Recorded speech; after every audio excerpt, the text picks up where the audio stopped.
Political season is here, and the race for the 3rd District Republican nomination is about to get in full swing.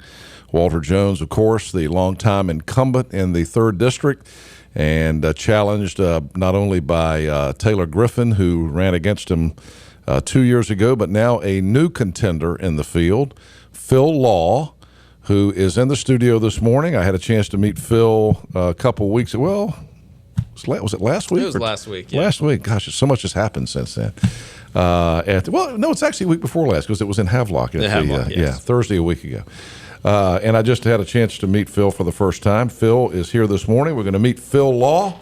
You may have heard some of his advertising already, and he is here in the studio this morning. How are you, sir? I am very well, and thank you for having me on the show. Absolutely.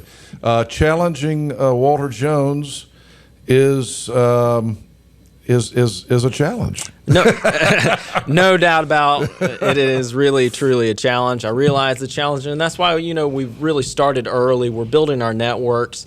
We're getting our message out there, and introducing ourselves, and meeting a lot of great people.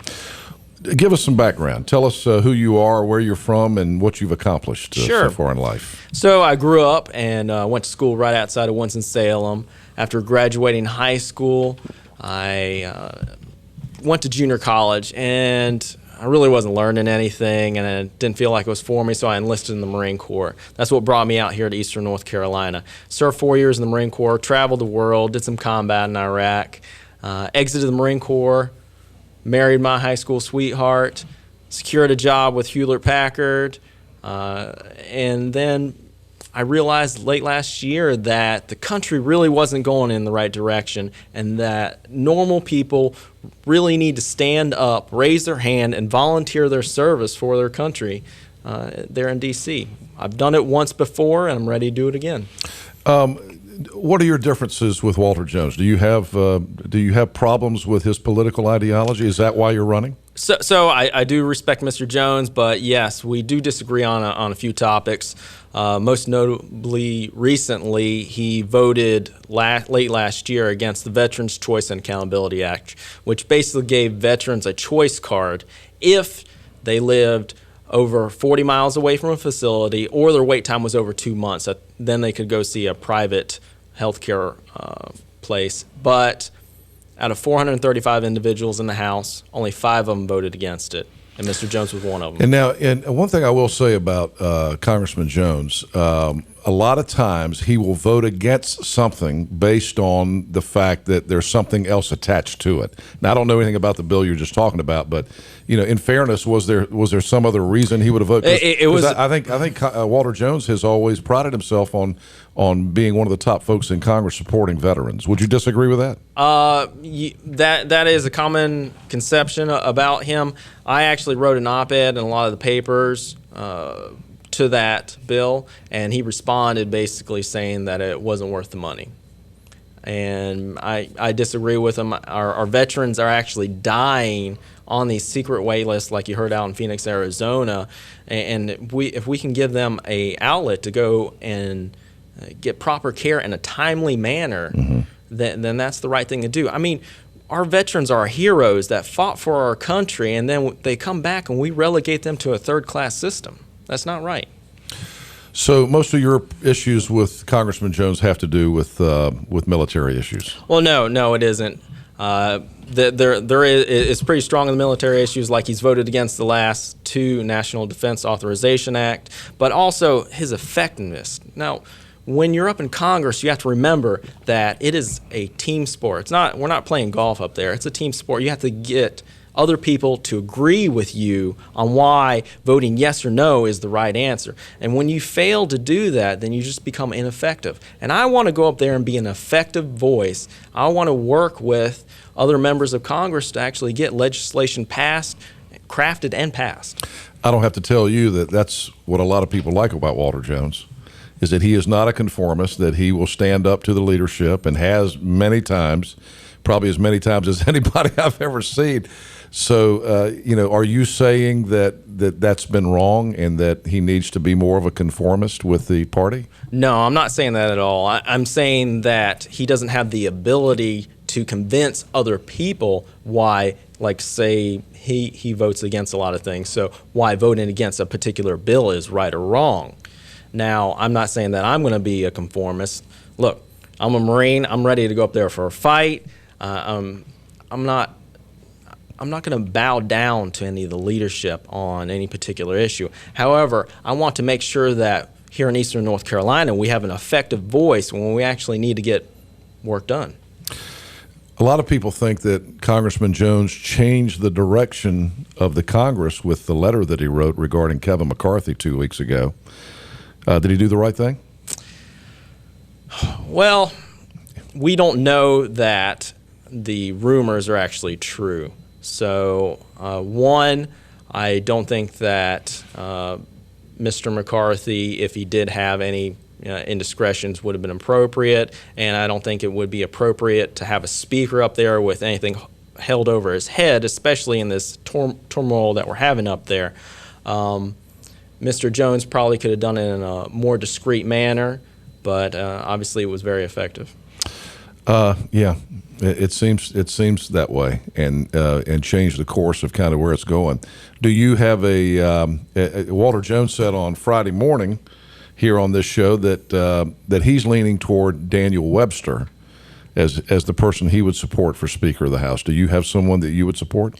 Well, yes, he's supporting Daniel Webster out of Florida, just like he did in the most recent speaker race, which failed to get a reasonable amount of votes. Things were different then, Phil. That is Things true. Things were much different then. That's true. Personally, I like Trey Gowdy a lot, but he's indicated that he will not be running.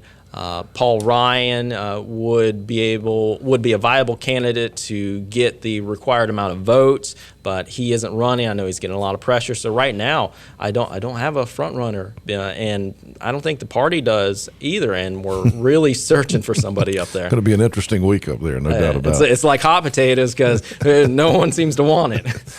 People always like to put politicians in a box, and they don't want to go into a box, but. How would you describe yourself? Are you conservative, ultra-conservative, moderate? How would you conserve yourself? Which Republican box do you fit in? Well, I'm a very conservative individual on pretty much all topics. I would say that Tea Party conservative. Now I knew that you were going to go to that. Tea Party. I'm a Republican. I don't want to be labeled into anything else. I'm a Republican. That's the only label that I need. But I am a conservative. Yes. Talk about some of your other thoughts and beliefs on on issues from the 3rd District of North Carolina and how you see them and how you can be effective for them. Right. So I don't know if you saw some of the press releases we've sent out recently with the Syria conflict. I think that the current administration, President Obama, has really bungled the whole situation where he's drawn red lines in the sand and then fallen back continuously to the point where now Russia's interjecting themselves. Now, I think that this is a political, a national security, and a trust issue within the world, to the point where you could almost consider this Obama's Bay of Pigs. Interesting analysis, except it might turn out worse than that. It definitely could. It really could. Tell us about you personally. You married? I am married. My wife, Erin, and I live down in Jacksonville. We have 3 children that all were born and raised here in Eastern North Carolina. We were high school sweethearts. Back in Winston-Salem? Back in Winston-Salem, yeah. So we've known each other for a very long time. Yeah. Have you always wanted to be in politics? No. I have never been a politician, and I really had no thoughts of being a politician until probably late last year. What pushed you over? The one bill that I mentioned, the veteran bill that I mentioned with Walter Jones, because it actually affected me personally and a lot of my friends as well, who are having a lot of problems with the VA health system, the VA system period, where there's just no accountability in the system. No one's holding these bureaucrats accountable for the negligent decisions that they're making. If you're just joining us, Phil Law in the studio this morning. Phil is a candidate for Congress in the 3rd District. He's running in the Republican primary against Walter Jones.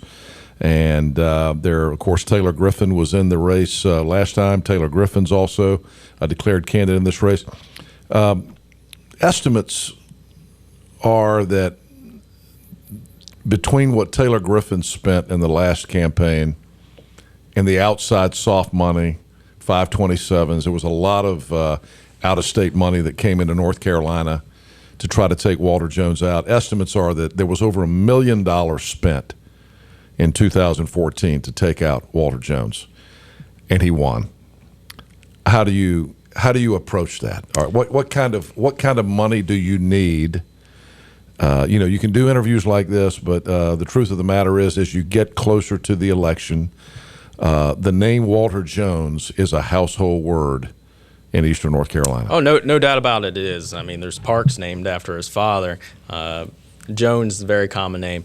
The challenger that came late last year raised more money than any candidate could probably wish for in this district, and he still lost. And I think that's very telling that the people here in Eastern North Carolina want change, because Walter Jones only got about 50%. They want someone different. However, that was not the right person. They are looking for someone to replace him. Because I've been around, I've talked to thousands of people at all the events that I go to, and they've said it's time. A lot of them respect Mr. Jones. A lot of them like Mr. Jones, but it is time. It's time for some new blood, for some new ideas, for a new voice. Do you really feel that that it was a referendum on Walter Jones, or was it more a referendum on the issues from this outside money? It seems like the spin that came from some of these outside groups, let's just say they stretched the truth a little bit on his record.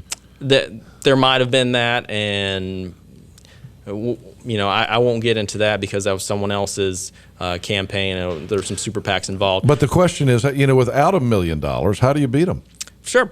Well, we're looking at the projections. We're going to have a different path than, say, any of the other challenges are. We're going to actually get on the ground, boots on the ground, meet as many people as we can, get that voice out, get our message out, introduce ourselves, and present a viable candidate to the people for the next generation to take over.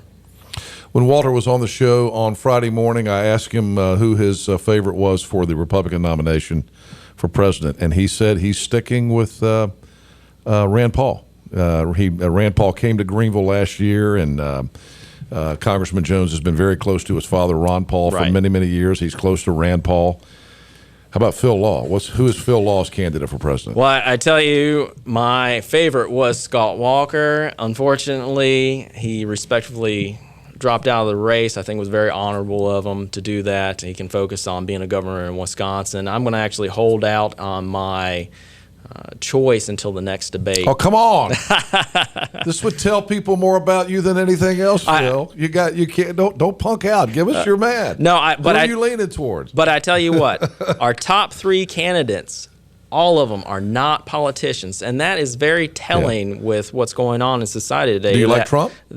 I like Trump. What I like about Trump is he's making people talk about things that they would not normally talk about. Mm-hmm. He is truly doing that. I like Carson a lot, too. I've met him before. He's a very godly man, a very smart, intellectual person. Carly Fiorina, I actually worked for her with Hewlett-Packard, so I know her as well. And I think all 3... She lay you off? No. That's the big argument with Carly Fiorina. She laid everybody up. No. But her board has come to her defense on that. Yeah. Yes. There have been some individuals that have come out and said that they made a wrong decision. Yeah. That she was forced to do those layoffs. But revisionist history that usually doesn't work. All right, Phil, it's good to meet you. You too. And appreciate your time here. Thank you very much. I just want to say that we're going to be out at the game Thursday with the Philmobile, and anyone is invited to drop by. We'll be in between Epps and Elmhurst, and we'll be giving away free hot dogs and water, and we'd love to meet everyone. You're trying to buy people out with hot dogs and water? Just trying to introduce ourselves. You might need coffee out there. That's true. It might be a little chilly. Yeah. No, well, that's maybe the biggest question of all. Are you a true Pirate fan? Oh, Go Pirates. How much purple do you have in your wardrobe?